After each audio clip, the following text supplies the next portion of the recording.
गुजरात में अहिड़े लॻे ॻोठ हासिल ॻोठ खोसो में हुसैन खोसो ऐं संदसि पुटनि हसन खोसो ऐं ॿियनि गंदे पाणी जे निकाल जे मसइले तां हमिलो करे मेहराण प्रेस क्लब महड़ जे नायब सदर आज़ाद सिंध मेहराण सहाफ़ी इतिहाद महड़ जे उहिदेदारनि ऐं अवामी तहरीक महड़ जे अॻवान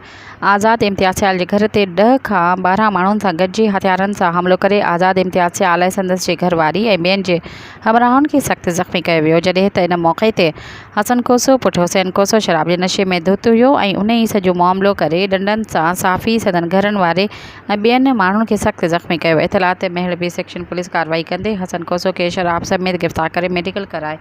जंहिंमें शराब पीअण जी तस्दीक़ खां पोइ सरकारी तरफ़ां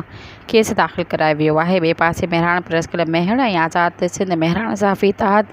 महड़ जे सहाफ़ियुनि तरफ़ां सहाफ़ियुनि जे घर ते हमले जी मज़म्मत कंदे SSP दादू खां जवाबदारनि ख़िलाफ़ सख़्त क़ानूनी कार्रवाई जी घुर कई वई आहे। सब्सक्राइब कयो अवामी न्यूज़ HD खे ऐं ताज़ा तरीन ख़बरुनि लाइ ॾिसंदा रहो अवामी न्यूज़ HD।